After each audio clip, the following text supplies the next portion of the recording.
Thank you so much for being here this afternoon for this very, very exciting program. You all are in for a treat.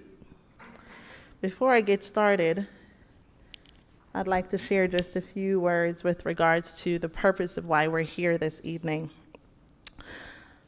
Oftentimes when we think about the phrase Black Lives Matter, we automatically think of police brutality. We think about the brutalization of the Black body, the Black mind.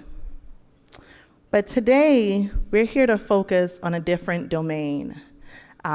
Because just like when we think about Black students, Latinx students, we again tend to focus on the fact that these students sometimes have graduation rates or retention rates or achievement rates that lag in comparison to their counterparts. However, what we're here to focus on this evening is a narrative that deserves just as much attention, and that is the narrative of Black excellence. Among all of our students, particularly this evening, our Black and brown students. So I'm very, very excited to bring forward a number of speakers, students, and a few videos to share with you just how excellent this community of people are. So without further ado, I'm very, very excited to present to you the president of Stockton University's chapter of NAACP, who is going to be introducing our first speaker of the evening.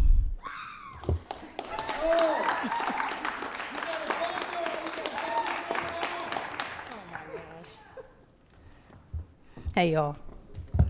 Our first speaker today is Dr. St. Hilaire. So, Dr. Wilbur St. Hilaire originally hails from a small Haitian community in Spring Valley, New York, and is first-generation Haitian descendant living in the United States. Dr. St. Hilaire graduated from SUNY Oswego in spring of 2014 with a Bachelor of Arts in History and a minor in African American Studies.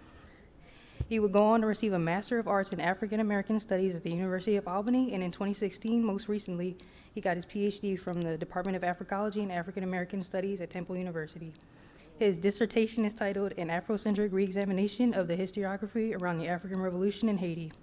With his training, Dr. St. Hilaire hopes to not only publish and teach about African epistemology, but also create African institutions and programs for Black and African communities. His research interests include Caribbean culture and politics, the African Revolution in Haiti, the history of ancient African civilizations, African cosmetology and spirituality, urban Black politics, African leisure and sport, and finally hip-hop culture. So, Dr. St. Hilaire.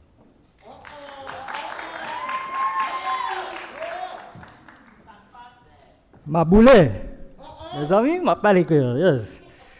So let me just get my PowerPoint up. First off, how's everybody doing? Oh, I love the energy.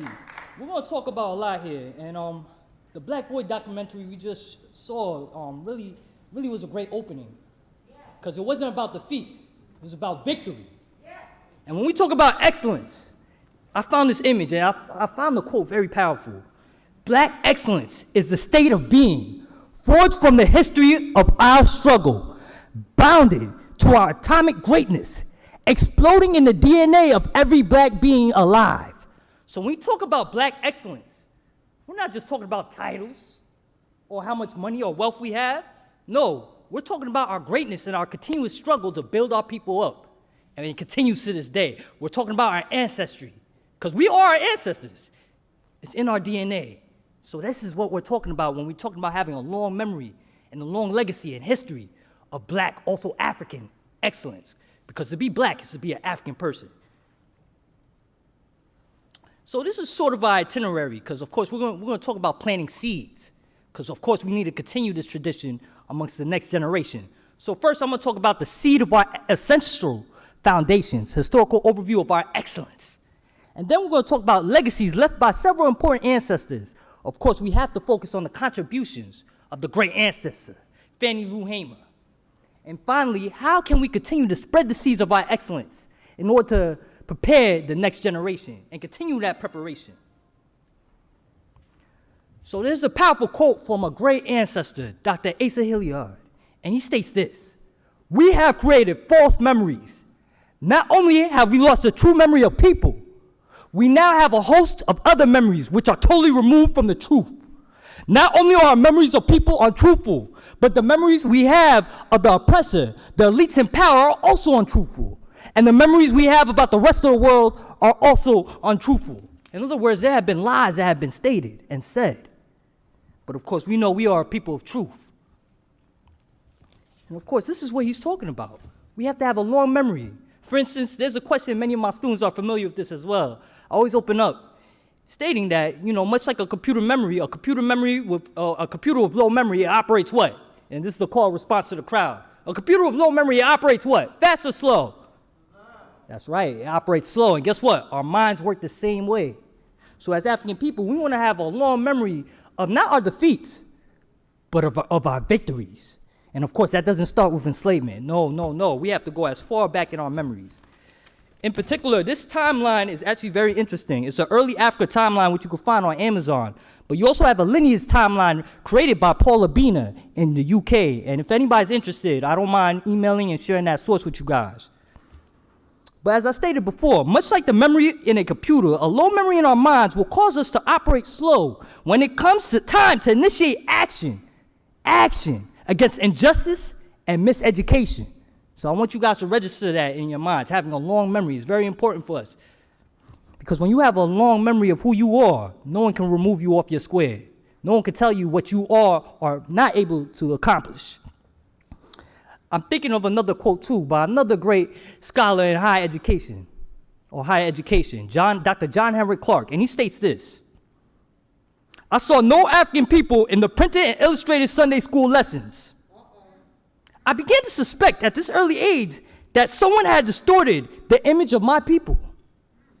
My long search for the true history, or the rather long history of African people in the world over, began.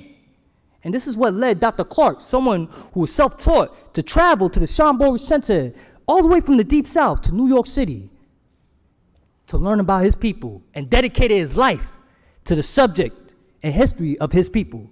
And that's the position of many of us who are scholars here.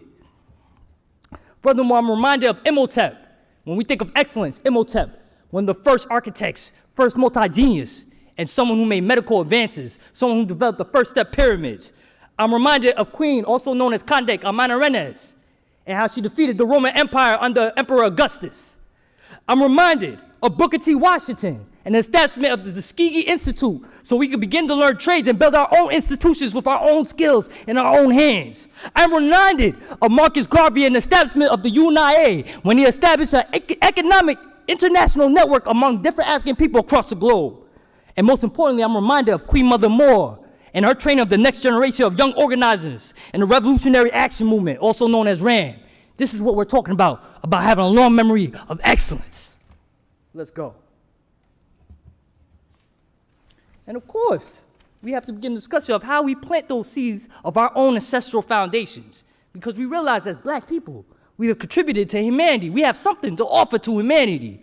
We also have a great knowledge of the universe, not just the world, but the cosmology and the larger universe. We also have knowledge of how we created great civilizations, which allowed the Roman Empire and the ancient Greece and the Romans to really rise and also have civilizations, and also our contributions to the natural sciences. But of course, we have to talk about our situation today. And there was an early pioneer by the name of Carter G. Woodson. How many of you are familiar with Black History Month? Well, originally it was a week. And of course, Carter G. Woodson understood that our history can't be constrained to a week and a month. But you realize here in this country that it was necessary. So he has several important texts. Many of you might be familiar with Miseducation of the Negro in 1933.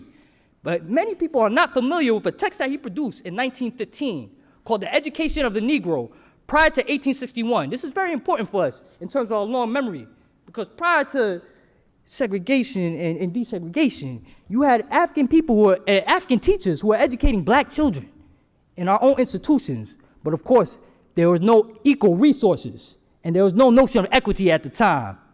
But nonetheless, these kids were being educated and were being taught to love themselves. But there were still issues. You see, Woodson understood at a very early age that the African American was educated away from his or her own cultural traditions. Furthermore, he understood how African people in the United States have been attached to the fringes of European culture and society. So very early in his own academic career, Carter G. Woodson recognized that education for the African person here in the United States, in order to be substantive and meaningful within the context of American society, it needs to deal with the African people's historical experiences, not just in Africa, but also across the globe, including in the Americas. Furthermore, for Woodson and many other authorities of the African black education, the meaning of education, or excellence for that matter, it meant that one provides students or that young person with the opportunity to begin a deep study of the world, its people, concepts, and history from the point of view of that own African child's ancestral cultural heritage and his vintage points. This is what's powerful about the Black Boys documentary we just witnessed at 2:30. Ooh, so let's talk about something that hits home here in Atlantic County, specifically in Atlantic City. We have to talk about Fannie Lou Hamer and many of her sacrifices and contributions. And let's start off with a quote. I think this quote rings true to the mission that we need to continue. She states this: sometimes it seems like to tell the truth today is to run the risk of being killed. Sounds familiar, doesn't it? But if I fall, I'll fall 5 feet 4 inches forward in the fight for freedom. I'm not backing off. This is someone who's in tune with who she is, and she knows her history, and she knows her family. Let me tell you a story, since we're talking about storytelling. We got that sort of advice from the Black Boys documentary. There's an important date that I want you guys to register into your mind. It happened and occurred in Atlantic City. It was a testimony before credentials committees at the Democratic National Convention, August 22nd, 1964. See, here's the story. See, Fannie Lou Hamer, her life took a dramatic turn that day, right? She noticed there was a group of students in an organization known as the Student Nonviolent Coordinating Committee, SNCC. And she's wondering, what's going on? What they mean about? Let me pop into this meeting. So it was August 1962, and she was 44 at the time. And she wasn't even sure what this mass meeting really was. So she was curious. She goes in, and she heard something that she never heard before. She heard for the first time that black people were allowed to vote. Why was she shocked by this? Well, let's look at her background. She grew up in a family of sharecroppers, the last out of a number of 20 children, the last out of 20 kids. And her parents worked in the fields. For any of you who don't know about sharecropping, that's real grueling work for low pay. And yes, her family, they worked at a plantation. They weren't enslaved, but they were still working in a space where their ancestors were enslaved.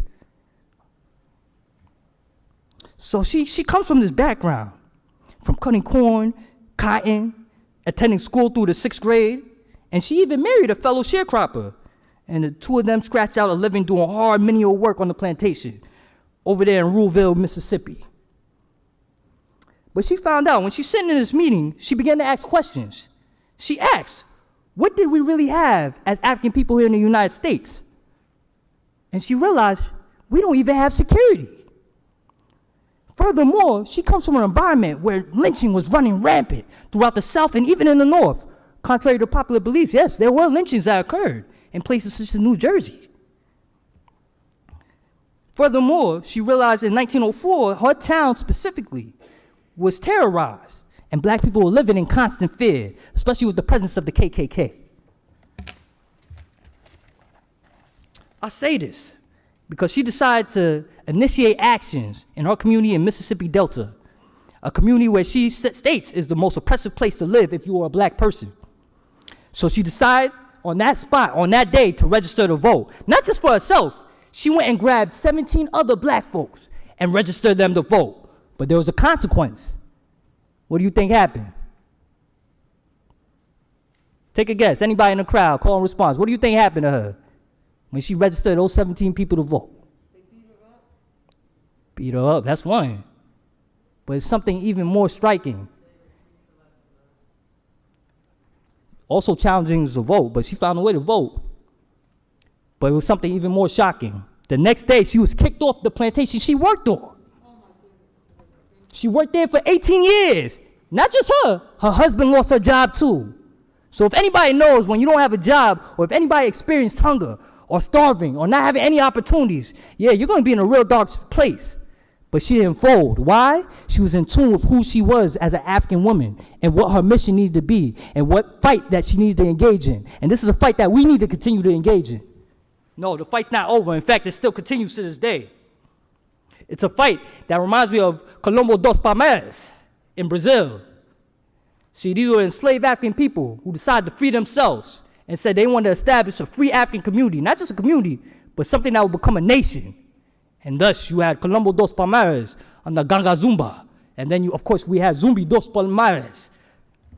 And it didn't last forever. Yes, you're always going to have resistance. But the people continue to fight, much like in Haiti. And the people in Haiti are still fighting to this day. So what is our jobs? What's our mission? Does it stop with Fannie Lou Hamer? No, absolutely right. It continues. Not just with us who are faculty, but everyone in our community, including the staff. And when I say staff, I'm talking about the custodians, the security guards, the people who work in the cafeterias, because we know this university would not run without those community members. And I mean that even in the Atlantic community. There are children who are getting gunned down to this day, not just in Philadelphia, but also in Atlantic City. So we have work to do. And for all my educators, since this is Black excellence in higher education, I have a quote. And I hope this rings true for many of our young people here. Many of you are scholars as well. I want you to understand, as scholars and as educators, the roots of study are erected through ethics and duties. In other words, to realize and act out the true meanings and words of our oldest ancestors, not just our oldest ancestors, but our most powerful ancestors, like Fannie Lou Hamer. That's what it means to truly be a scholar. As teachers, it is our duties, as scholars and educators, to continue the ancestral transmission of knowledge so that next generation can meet the new tests and challenges of life.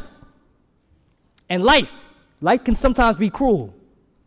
I just got some bad news yesterday at the student multicultural dinner of someone I went to college with when we were undergrad. We were the same age.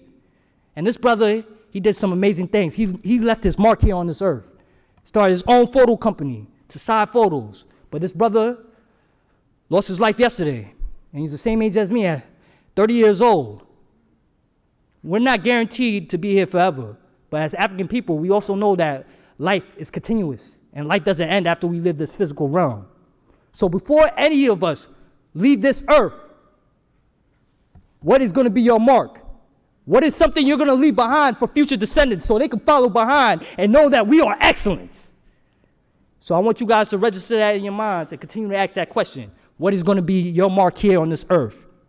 Thank you for your time.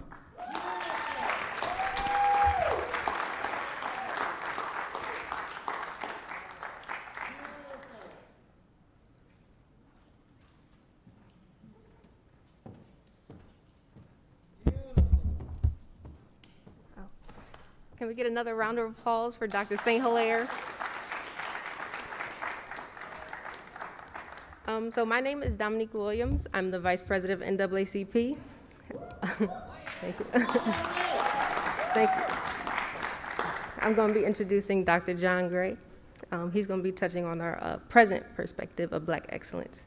So Dr. John Gray is a testament to determination and fortitude. Losing his mother to cancer at age 7, he found himself moving from place to place, with some of those places landing him in foster homes and shelters. Through it all, he held onto that spark of inner determination that let him know that he could do better. He graduated from Wacoiac High School in Newark, New Jersey, and continued his academic studies at Stockton University in Galloway, New Jersey as an EOF student. Never wanting to give up, he graduated from Stockton University with a Bachelor of Arts degree in Criminal Justice in 1992, while also earning his certification in African American Studies. Dr. Gray continued his educational journey by earning his Master's of Education degree from Grand Canyon University in Phoenix, Arizona in 2006, and a Doctor of Education degree from Walden University in June of 2012. After serving as a teacher and administrator in Atlantic City Public Schools for close to 20 years, he was named as the Assistant Dean of the School of Education at Stockton University in 2017. In his role as Assistant Dean, Dr. Gray provided numerous EOF students with the guidance and mentorship he received as an EOF student. He also initiated the Future Program, which is a Provost Office of Diversity grant initiative that reaches out to local urban school districts to collaborate with them and expose their students to possibilities of higher education. In 2000, In 2019 September, Dr. Gray transitioned to a full-time faculty position in Stockton's Doctorate of Education in Organizational Leadership program. He is also a 3-time published author. He is a contributing author in Mentoring African American Males, a Research Design Perspective, and sole author of the books Quitting Was Not an Option, A Journey of Perseverance and Resilience, and Above and Beyond, 8 Things a Champions Do to Conquer Their Limits. Dr. Gray.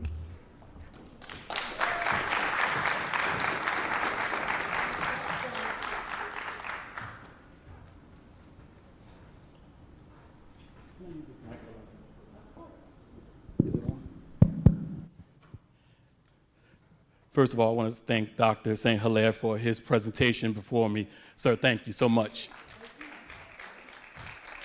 for taking us down that road, that historical road of who we were and where we come from in terms of Black excellence. And Dr. Johnson, thank you for having me. And I thought about the question, Black excellence. What is Black excellence from a contemporary perspective? And I had to get personal with it. Black excellence, as I see it from my perspective, is that foster kid who everybody gave up on, who got dropped off in the middle of the Pine Barrens at Stockton, who aged out of foster care at 18 here, was literally begging people to get food from N-Wing cafeteria because they couldn't afford food, and to one day come back as faculty here. That's Black excellence. Now, I'm not saying that to brag. I'm trying to give you a picture. I'm trying to draw this narrative about contemporary Black excellence because we don't get anywhere by ourselves. That's what Sankofa means. Go back. So when we talk about Black excellence, we have to look at this in totality in terms of this contemporary look at Black excellence. First and foremost, I don't care what your ethnicity is. I need you to say this with me. I am Black excellence.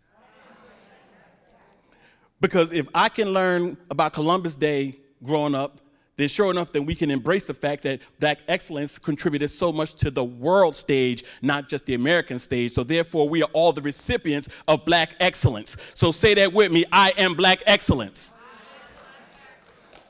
Because who we are, the fabric of our DNA, the benefits and contributions that we've given to this world and society, we are all the beneficiaries of Black excellence at some level. One more time, I am Black excellence.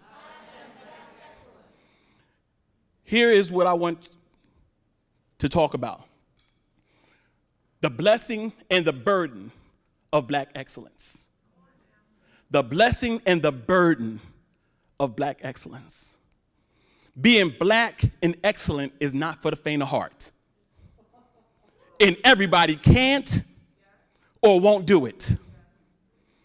There are people who will rather stay in their place of familiarity and conformity than to rise to the level of Black excellence.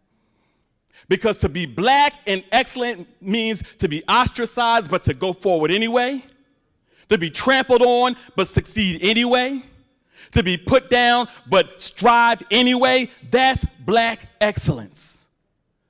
And everybody won't do it, and guess what? Everybody's not built for it. It takes a special, unique person to stand up on their feet and say, I am Black excellence.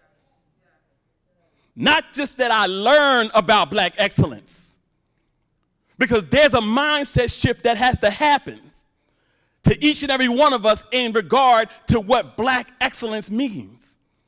First of all, it's hard to be what you cannot see. So coming from Newark, a place that was downtrodden, a place that had so many urban issues like every other place that you could probably think of, the Phillies of the world, DC, LA, Atlanta, I didn't see a lot of Black excellence. But I carried the burden of trying to be Black and trying to be excellent, because I'm first generation. And as I look back over my family tree, when I wrote my first book, I did a little historical timeline, and Brother St. Hilaire, you talked about sharecroppers, and I realized that I come from a family of sharecroppers. I am named after my uncle who was lynched in Waynesboro, Georgia. His name was John Edward. That's the name I carry to this very day. So the burden of trying to be the first and trying to be black and trying to be excellent, it is a burden. But guess what? To whom much is given, much is required. What does it mean to be black and excellent when you don't see a lot of black and excellence? But I tell you what, if you look closely, you'll see black excellence all around you. Because I got on this campus and I saw some shining stars of black excellence. Mind you, I didn't see a lot of them growing up. I didn't see a lot of them in my family tree. I didn't see a lot of them in my neighborhood. I didn't see a lot of it where I come from. But I got here and saw some black excellence. Now, we're talking about contemporary black excellence. I saw the Beverly Vaughns of the world. I saw the Franklin Smiths of the world. I saw the Adele Beverleys of the world. I saw the Pat Reed Mayers of the world. I saw the Will James of the world. I saw the Rogers Balat of the world. And some of you are saying, I don't even know who these people are. You don't see me here if I don't get introduced to them. That's black excellence. So those professors that you have who are from that place of African descent, who have come from a place that you may not realize the struggles they've had to get to a place to stand as faculty or staff, who are looking at you saying, young person, I need you to be black and excellent. I don't stand on this stage without seeing the black excellence embodied in them. And I looked at them and I said, that's what I want to be. I didn't have any college professors growing up in my family. Told you I'm the first. I didn't see any degrees hanging on my wall. But I saw this passion and I saw this determination. I saw this boldness of self in the likes of Dr. Frank Smith. I said, that's exactly what I want to be. I told you, I came here as a 17-year-old ward of the court who got his last ward of the court check in upper J wing. And my caseworker said, here you go, $332. Good luck with the rest of your life. I was black, but I didn't feel excellent. I felt broke. I felt downhearted. I felt defeated. I said, I don't have anybody. I couldn't even pick up the phone and call anybody. Because I was now told that I was 18 and I was on my own. I didn't feel excellent. But when you have that spirit of your ancestors, when you've had a glimpse of black excellence, it resonates with you and something sticks. And I got up and said, I'm going to make it anyway. I'm going to sink or I'm going to swim. Young people who are here, I'm telling you, you got here. Thank you. Awesome. That's powerful. That's great. But stay here, be here, finish here, and go higher from here. That's black excellence. You're here now. I'm so glad you're here. But black excellence means you now have the blessing and the burden. You know, as the Bible says, that we are without excuse. You have people who can give you examples of black excellence walk in these very halls. Don't just walk past them and think they're unapproachable just because they may have a title or they're wearing a suit or because they may be a little older than you. No, you need to stop and say, can I get a little glimpse of that black excellence? Can some of that black excellence run off me? Dr. Donnie Allison, can I talk to you and can I get the wisdom of your black excellence? How else will I know to be excellent if I'm not aligned with what excellence means? So you have the burden. You're in a PWI in case you didn't know. Newsflash, you are not at a HBCU. That's supposed to be funny. But anyway, let me tell you a little bit about my experience, and I'll tell everybody this. I felt like I had an HBCU experience in the middle of a PWI. That's how strong the black excellence experience was for me. We had a black president, Dr. Vera King Farris, in the middle of the woods of southern New Jersey. You don't hear me. A black woman president. I got here in 1986. And she was walking around this campus just as bold and proud as you please. And the day I graduated, she was shaking everybody's hand on the stage in her formal way. Congratulations. Congratulations. Congratulations. And she looked up and saw me, and she broke protocol. She came out of her decorum. She was in her presidential regalia, but she broke decorum, and she said, there's my baby right there. I want you to understand, black excellence demands something of you. That while you're in a classroom with people who may not look like you and you may be the only one, you still be excellent. While you're walking these halls and you see people, bunch of people who may not look like you, who don't understand your culture, your burden and your mandate is to be excellent anyway. You are without excuse. Know why? Because you are black excellence. Say it with me for the last time. And I need you to stand on your feet with me while you say it. Stand up, everybody. Come on. At the count of 3, I want you to say it with me, and I'm going to go about my business. At the count of 3, I need you to say, I am black excellence. 1, 2, 3. Oh, I need the roof to hear you when you say this. Let's try it again. 1, 2, 3. Yes, you are. Thank you.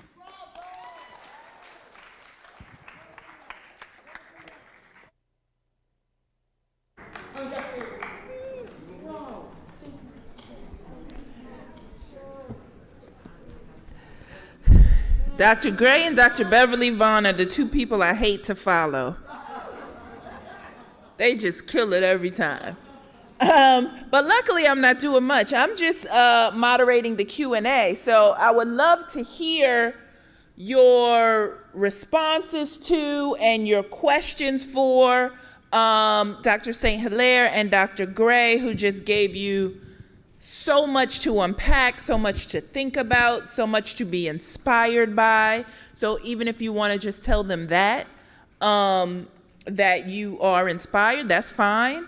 Or if you have a burning question for them in terms of, their background and where they come from on this topic. So we have microphones that can be brought to you, so you can just raise your hand and someone can bring you a microphone if you have a question or a comment. Let's do that. I see someone in the back. I see 2 in the back, actually.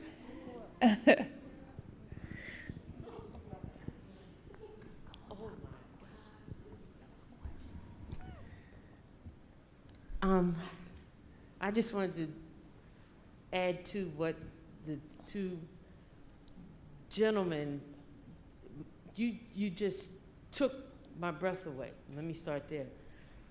But I just wanted to say something. As a security officer at this campus, a black female security officer at this campus, the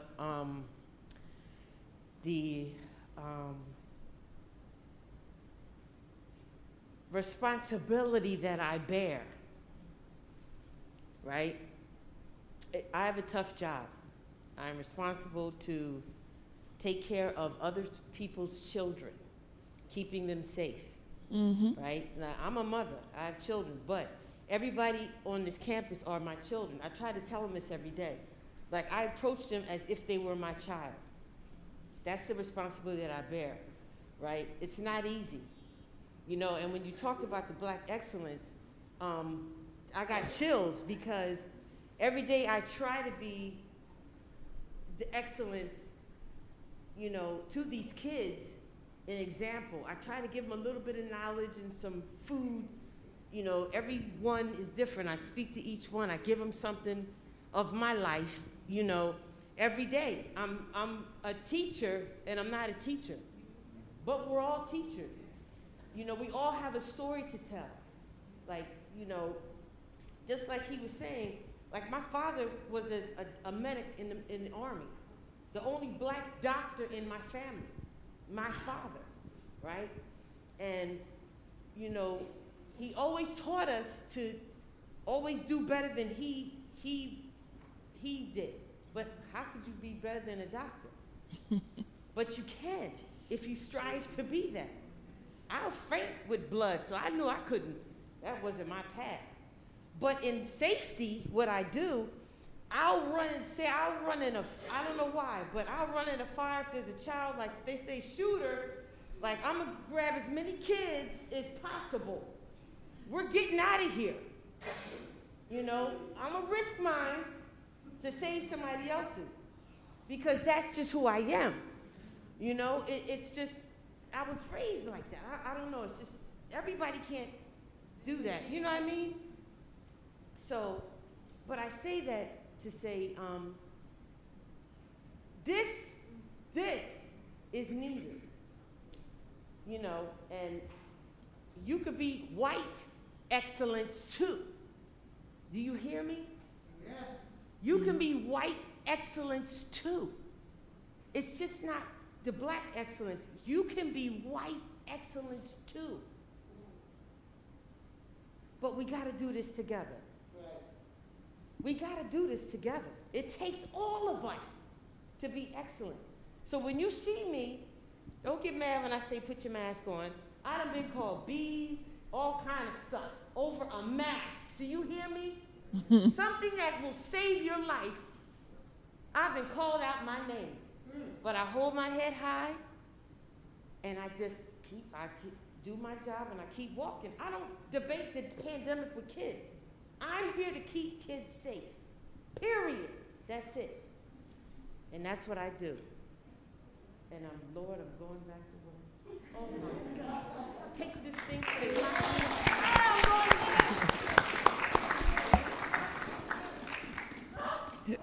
Were there any other questions? I thought I saw somebody else in the back. You could just raise your hand and. I gotta stand. Okay. Oh, okay. I have a comment, not a question. I'm talking. I'm right here. Oh, okay. I was you like, doing? who am I? Okay. This light is so bright in my eyes. No, I just wanted to say thank you to you guys. I heard you quote something from religion, but you mentioned mostly about relation, and that's what we lack. We oftentimes run to religion instead of relation, and you know, support is needed, especially being black in a PWI. And it's crazy to me that all these seats aren't really filled right now, because if it was a party, everybody would be there. So, you know, I just want to thank you guys for coming out and speaking to us who actually came. Thank you.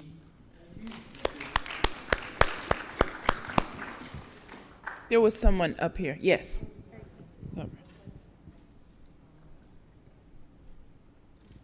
Thank you. Just a comment and a question, maybe. 1964, Fannie Lou Hamer. 2021, the United States of America. Why are they so similar? Why are we fighting the same and almost the same dialogue that was used in those days has been repeated again and again over the past months, year, maybe more. So I guess my comment is these young people who are here, this generation, thank God, those of you who are sitting here, you do have a burden, because somebody has got to take the message forward.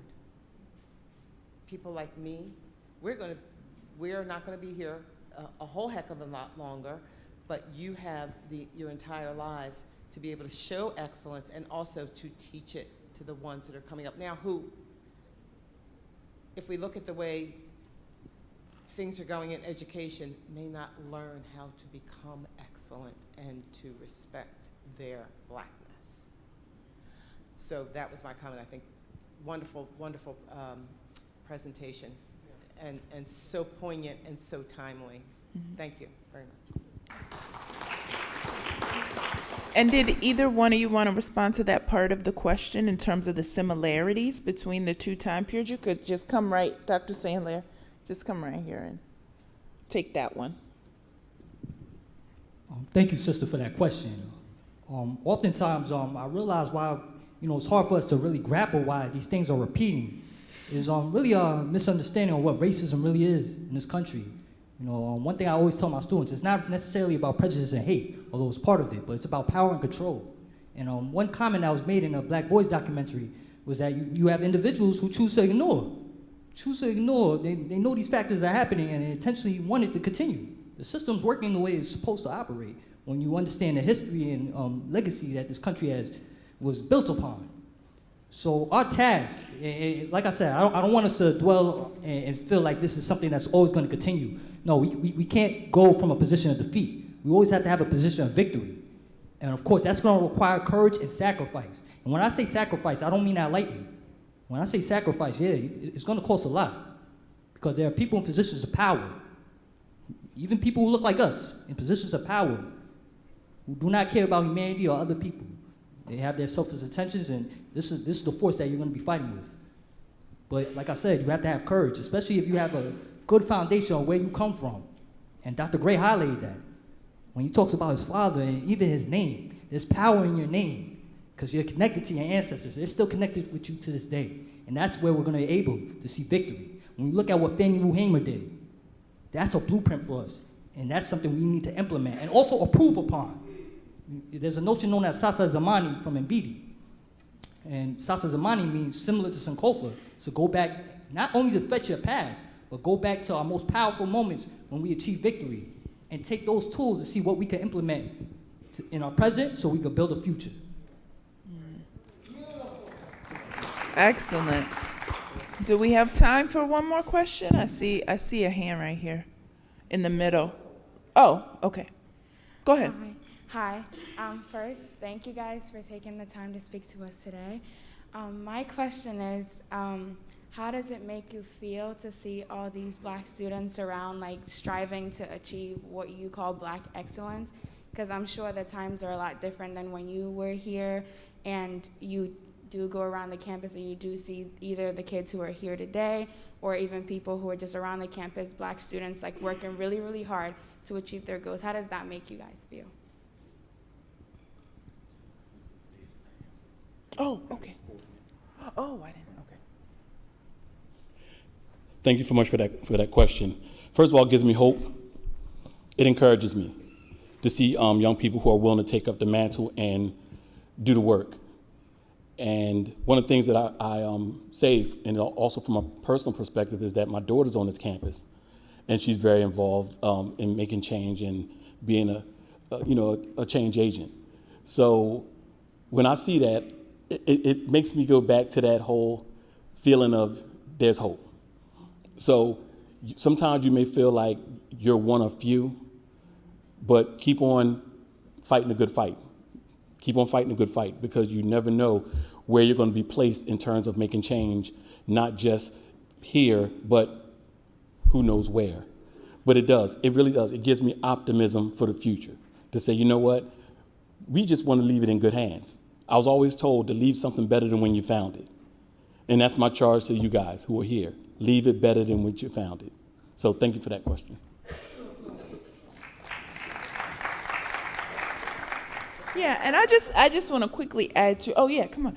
I just want to add to, because I've been here for I think 17 years now, and I am also inspired and encouraged by what I see, because in my Africana Studies classes when I first started, there were typically, I thought it was a lot if I had 2 or 3 Black students in the class. And now it has flipped where I have the majority of Black and brown students in my class. And I'm inspired by that, because that means that they still want that knowledge. They still are interested in those classes. They're still excited to see us as, Black and brown faculty on campus.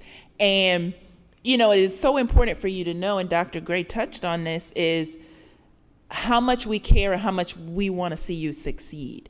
So sometimes, you may feel like, I know I have my students who, you're giving us too much reading and too many assignments, and, but the reality is that I want to see you succeed, and I believe in your potential. I always have students that I see that I'm like, I know you can do better than that. Like, I'm not going to be one of those folks who expect less from you.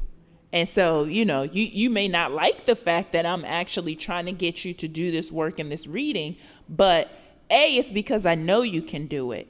And B, it's because what I'm trying to give to you is something to feed your soul and to help you to move forward. So I'm very much encouraged by seeing you guys on campus, seeing you guys in my class, all of that I look forward to. So just wanted to let you know that. And where did he go? Oh, go ahead. I want to add on to what Dr. Gray and Dr. Allison also just stated. It wasn't that long ago when I was a student much like you. Trayvon Martin died in 2013 when I was still an undergrad in SUNY Oswego. At the time, I was vice president of the Black Student Union, and I used to have those frustrations, when we were doing events and trying to fill up the room. And I understand, there was a point in time when I was going to parties and, also doing events and was wondering, dang, everybody showing up to the party, why nobody coming out for this? But don't lose hope. In fact, when you look at our history, it's always a small number of people. It's never the masses, but it's a small number of people who are dedicated and focused and really want to implement change and who organize. And then guess what happens later? When that organization and that movement gains momentum, the masses come together later. So don't be discouraged. Even for the fact that this room's not filled up, I'm not upset because you guys are here. And that gives us hope. That puts a smile on my face. I don't care if it's like 5 people in the room. Same for our graduate information session. It's only 4 people. But guess what? We rocked out. And that makes me feel good when I'm able to offer something. It only takes one. And many of us, I came through EOP. It's similar to EOF, Educational Opportunity Programs. My parents didn't really have money to send me to school. I come from a very detrimental environment in New York. And, I had people who believed in me. So there are people who believe in you. I believe in everyone here in this room.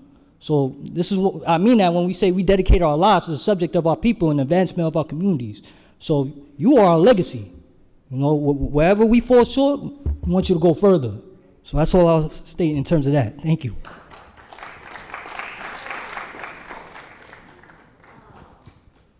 Okay, we'll bring Dr. Johnson back. Let's give it up one more time for Dr. St. Hilaire and Dr. Gray. Excellent. I hope you guys are enjoying the program so far. I certainly am feeling inspired and so happy to be here. At this time, we are going to be shifting gears a little bit and turning things over to our students. So those of you who are here this evening to hear from your own peers, it is now that time. And it gives me really great pleasure to introduce the next voice that you're going to hear from. She is a young woman who is the epitome, the embodiment of Black excellence.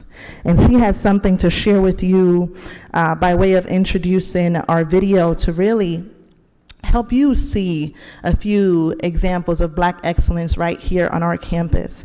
So without further ado, I am thrilled to introduce to you Tiara Houston, who is a junior here at Stockton. She is a psychology major with a concentration in forensic psychology, and she minors in disability studies in victimology and victim services. Please welcome Tiara Houston.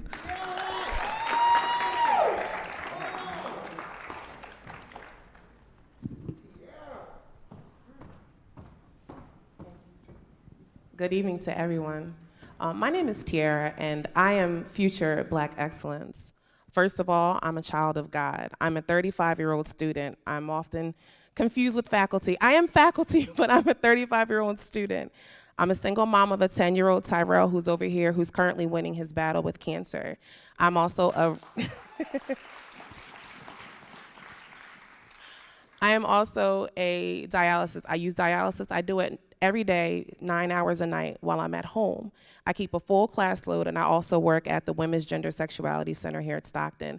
I have a 3.8 GPA. I am a member of 2 honor societies. I am a first-gen student on my natural father's side and on my mother's side. My father died within 3 weeks of my freshman fall year semester. I was devastated and wounded, but I continued. Then when I was diagnosed with renal failure the spring of my freshman semester, I wanted to quit, but through the Black excellence of my aunt that's here, I persevered and kept going. I had to take a medical leave of absence for my junior year to care for my son. But once he was on the mend, I came back and aced 3 summer classes this year. Next year, I will be applying for grad school. I will one day work for the FBI as a criminal profiler. Black excellence is strength, perseverance, beauty, grace, and Black excellence is fierce. Black excellence is in our bones, from the slaves of our ancestors who built this country to the future generations who are to come. At this time, I would like to introduce the Black excellence that is all around us. I am not the only representative of future Black excellence here. This video that's about to be shown will highlight the Black excellence of our wonderful students. Notice in the video by their names, there will be various flags. Their flags are included to demonstrate diversity that is within the diaspora. Ladies and gentlemen, I present to you Black Lives Still Matter, Black Excellence Matter, our future Black excellence.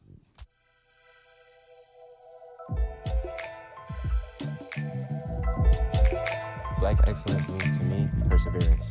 I was always taught Black excellence means to me Black man or just a Black person. I was always taught that as a Black man or just a Black person, you always have to try 2 or 3 times harder than the next person.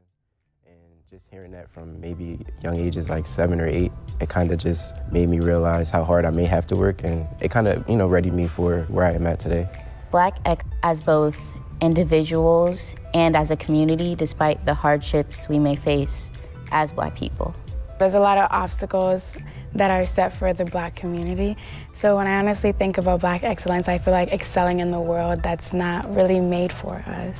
Black excellence collectively means as like the Black community together is successful in the endeavors in which they choose. Also, I believe that Black excellence does not deter other people's excellence. Black excellence to me is the men, women, corporations, grassroots, and charitable organizations that bring out the best and ideal work that our community has to offer. Black excellence is just Black people making it, Black excellence is Black people just succeeding. Black excellence in higher education is so important. It's important to show Black children an example of how excellent they can be. My father, he immigrated here from Haiti, and he didn't grow up with a lot. And he came here to America, and he sought higher education. And knowing of his story and how much he went through to get his education and to be where he is now, it really inspired me. And I'm happy to be here today, and I'm doing it not only for myself, but for him too. Black excellence in higher education, to me, being from a Black family, there wasn't a lot of higher education outside of this recent generation. So a lot of this stuff has been first-time things. My first semester here, it was an eye-opening experience, and I was a little behind the rest of my my classmates. I was actually 11th in my class in Pleasantville, but again, I don't think I would be 11th in EHT or some other, community, but made me fall back a little bit. I did get less motivated to be a part of school, but eventually through, joining Alpha Phi Alpha Fraternity Incorporated, I actually did meet a couple of brothers who were just I like the way they carry themselves. I like the way they handling their business, making sure they're getting their job done. Academics are on point. I think Black excellence, in a sense, where as Black people, society kind of sections us as to what is available to us and what we're able to do. So just knowing that, there's people in fields of STEM, law, and medical who broke away from that and were still able to do what they wanted to do. It took a constant reminder in knowing that I can do it. If they could do it, I can do it. So because we do go to a PWI and there are very few Black students here, I feel like we try our hardest to excel in a place like this, in an environment like this. And until recently, I didn't realize we had a lot more faculty of color and resources and staff that were here to support us and help us through our educational career at Stockton. But I think that keeping that in mind, whatever we do, we strive for the best. We're working maybe 4 times as hard as everybody around us to do better in an environment like this, to get our higher education so that we can excel past this as well. Now that I'm in the place that I am, the president of my chapter, I finally am in a place where I can finally give back to the students and the people that didn't have what maybe I didn't have. Giving those programs back to, let's say, Pleasantville High School, because that's around here, or Atlantic City High School. We finally have those opportunities to help children and help students either go to college or help them on a plan towards their future. When I see Dr. Nordia Johnson or Dr. Edmondson, Dr. Brett Pulliam, Dr. Roberts, basically seeing a lot of melanin skin and black people who are doctors, who are professors, who are, in higher education. And black excellence to me in that kind of sense is basically more black people rising and teaching fellow black students to grow and let them know, just because you might think that you cannot succeed as much as the other person, you can, because I'm living proof. And I love to see black people, especially in colleges and teaching in general, because for me that's a professor telling me, like, you can make it no matter your financial struggle or society struggle, you can make it and get through.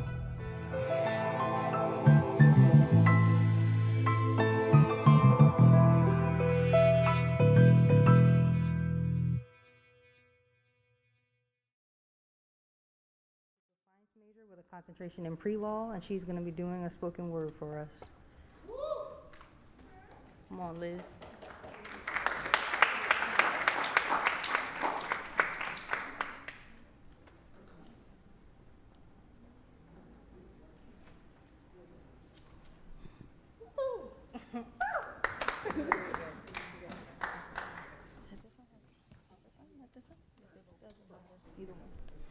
Hello, good evening.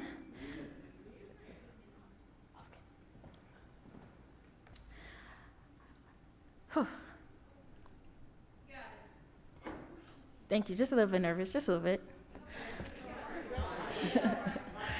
All right, so my poem is called A Letter to Education. You once were inaccessible to my melanin, turned me criminal if I attempted to obtain you, even segregated the quality of you I received. Almost fooled me to believe I didn't need you. Almost. So in defiance, I ruby bridged my way into your white-only institutions, dodged your racist remarks and hatred. You will accept this colored skin and all the excellence it comes with. Malcolm X once said, education is the passport to the future.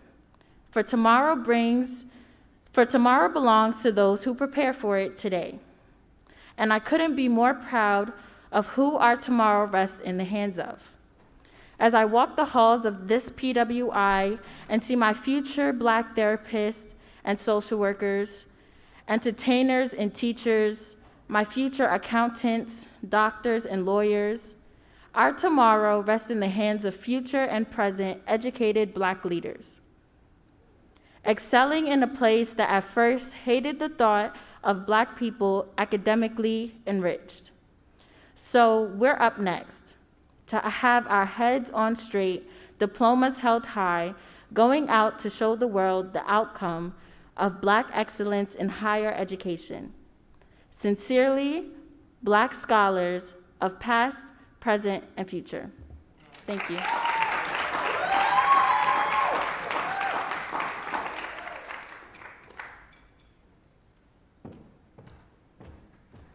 I have the pleasure of introducing my CB, Serene Quick. She came back. Serene Quick is a recent graduate of Stockton University with a major in business at the concentration in finance, and she finna dance for us.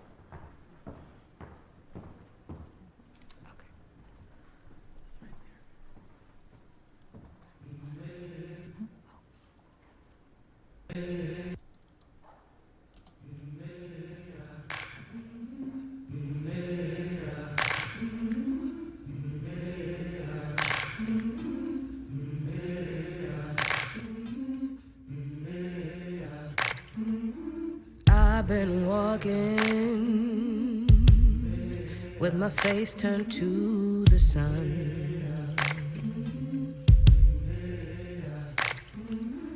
Weight on my shoulders, a bullet in my gun. Oh, I got eyes in the back of my head, just in case I have to run. I do what I can when I can, while I can for my people. Back in the stars, feel the night. That's when I'm gonna stand up, take my people with me. Together we are going to a brand new home, far across the river. Can you hear freedom calling, calling me to answer? Gonna keep on keeping on. I can feel it in my bones.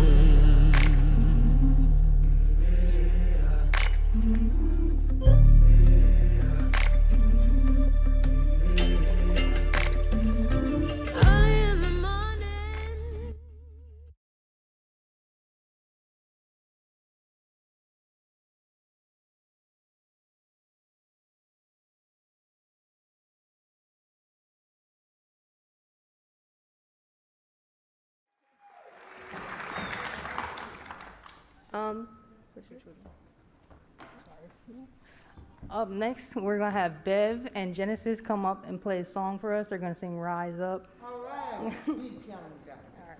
Thanks, guys. All right, Sir Bev. Come on. Somebody said Sir Bev.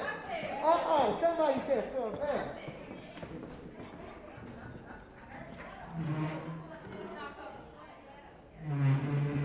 Well, it's Genesis that's gonna sing. Y'all put your hands together for Genesis. She's gonna sing.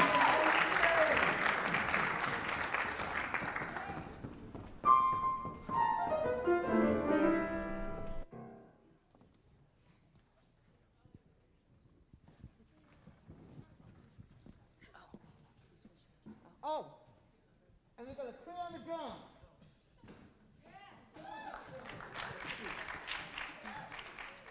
She's on the bucket.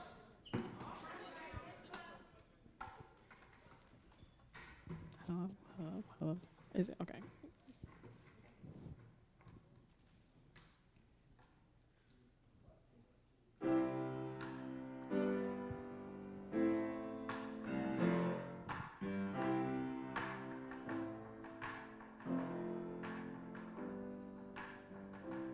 You're broken down and tired.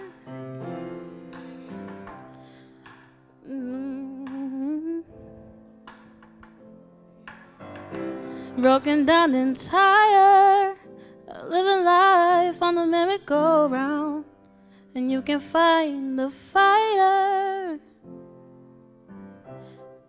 I can't. Okay. Can you start it again from the beginning?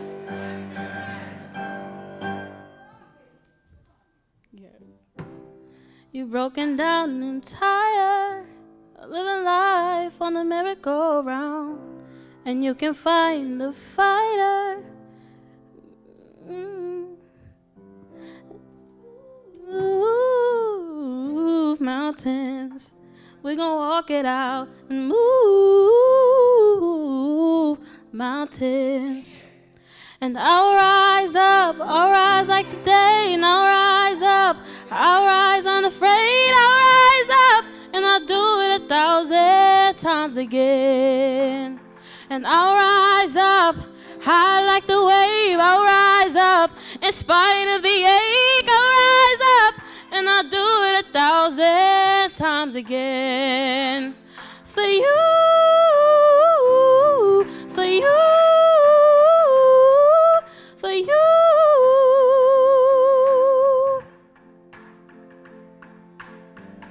When the silence isn't quiet and it feels like it's getting hard to breathe, I know you feel like dying. I promise we'll take the world to its feet and move, move mountains, bring it to its feet and move mountains. And I'll rise like the day, and I'll rise up, I'll rise unafraid, I'll rise up, and I'll do it 1,000 times again. And I'll rise up, high like the wave, I'll rise up, in spite of the ache, I'll rise up, and I'll do it 1,000 times again. For you, for you, for you, for you. We will rise, as long as we have each other, as long as we have each other. And I'll rise up, I'll rise like the day, and I'll rise up, in spite of the ache. I will rise again. And I'll rise up, I'll rise like the day, and I'll rise up, I'll rise unafraid, I'll rise up, and I'll do it 1,000 times again. For you, for you, for you, for you.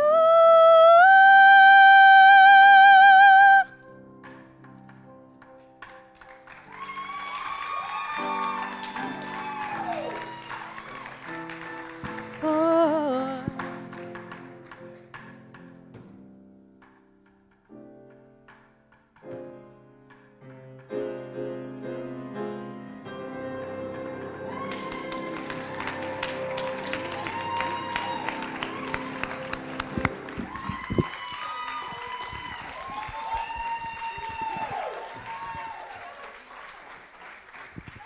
Let's give it up for Genesis and Dr. Vaughn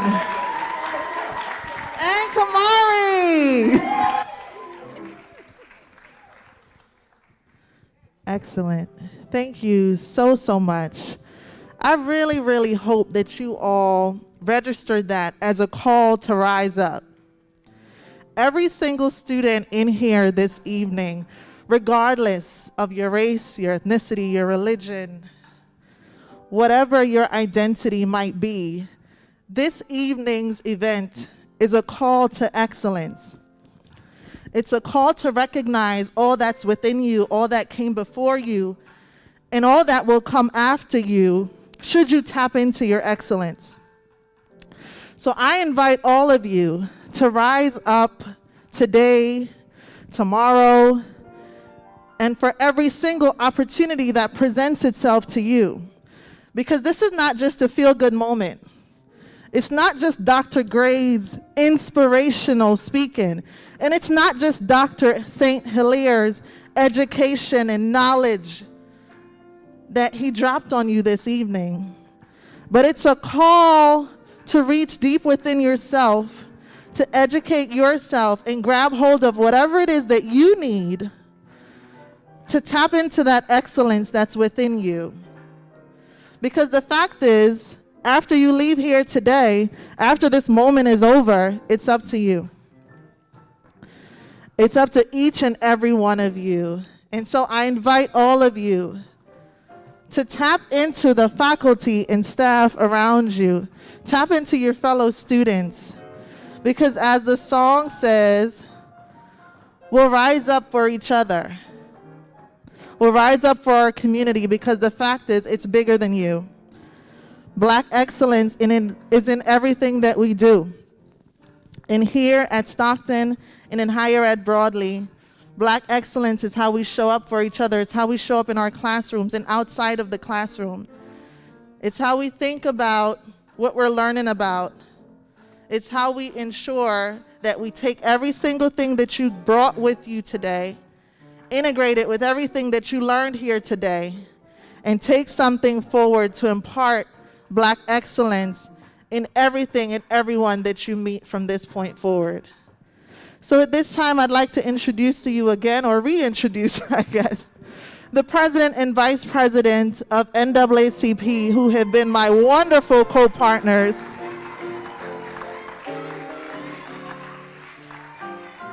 As they share some words with you to close us out, and we will turn things back into the capable hands of Dr. Vaughn and her Freedom Singers. We just want to say thank you, everybody, for coming out. Thank you for the support. And we have another event on November 15th called Minorities in the System, so make sure you come out to that, too, and turn out the same way you did here.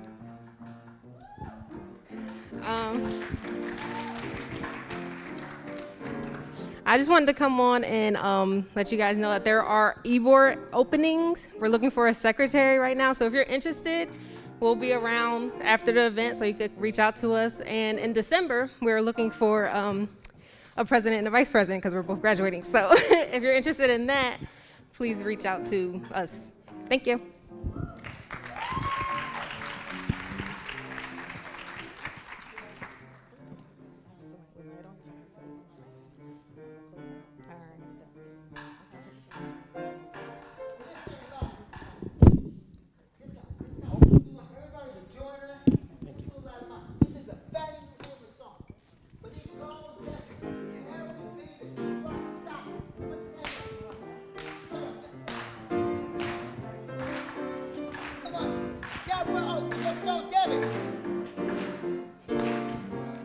This little light of mine, I'm gonna let it shine. Oh, this little light of mine, I'm gonna let it shine.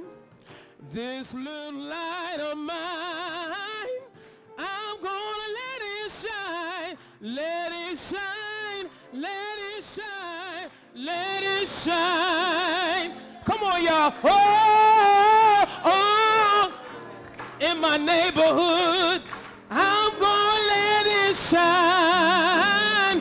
All on my campus, I'm gonna let it shine. All on the campus, I'm gonna let it shine. Let it shine, let it shine, let it shine. Now, we're gonna ask now Debbie. Debbie is our speaker. She is our speaker, Tiara's aunt. She's the one that you talked about. Now, Debbie, you can tell she sings at church, can't you? All right, now, Diana, you take the mic. Let me play the piano. You sing it one time, then we're gonna give it to you. You sing it one time. I'll take the piano. Hey.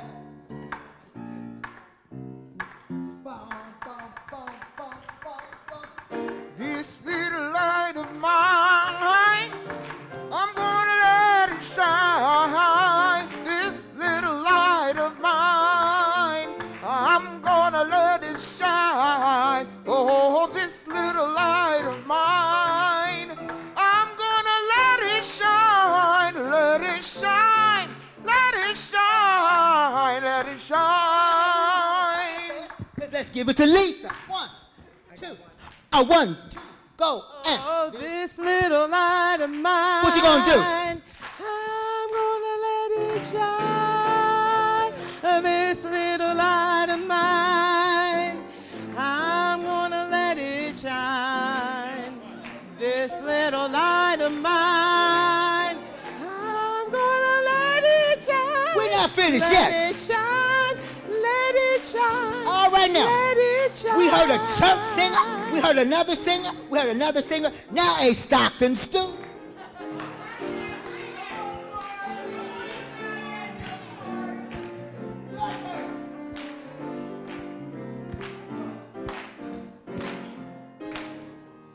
This little light of mine, I'm gonna let it shine.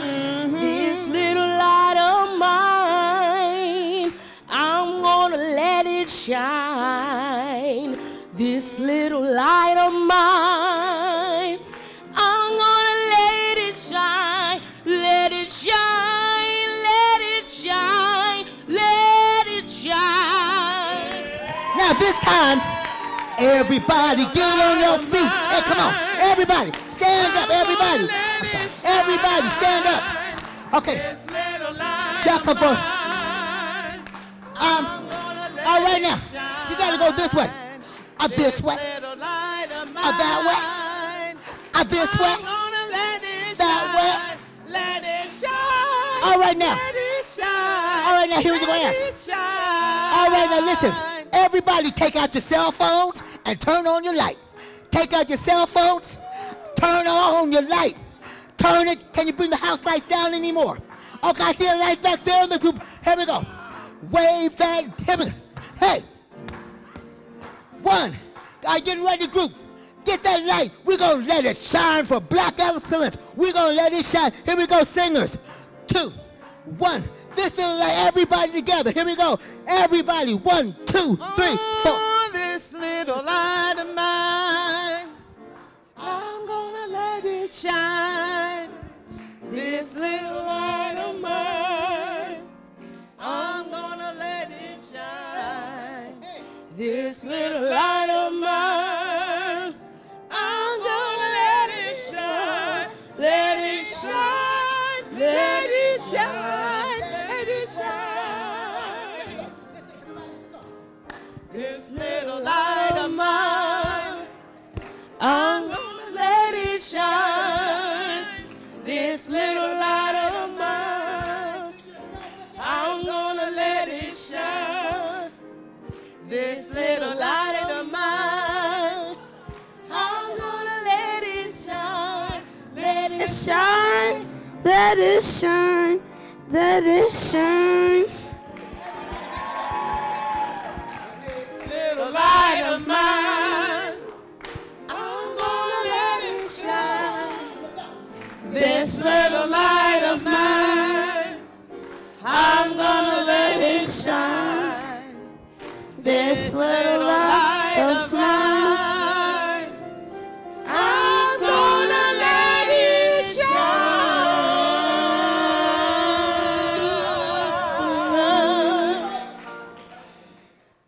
Let it shine. Let it shine. Let it. Let. Let. Let. Let. Let. Let. Let, let, let, let, let. It.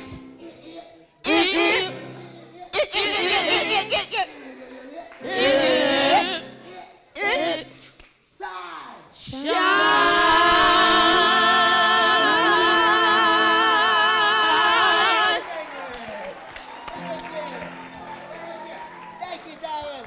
This little light. Dr. Johnson will give it back to you. Thank you. Let's give it to the Freedom Singers. Thank you so much, Dr. Vaughn and the Freedom Singers. Let's give it up. Let. And with that, go on out and let your light shine for all of Stockton to see. Have a wonderful evening, and thank you so much.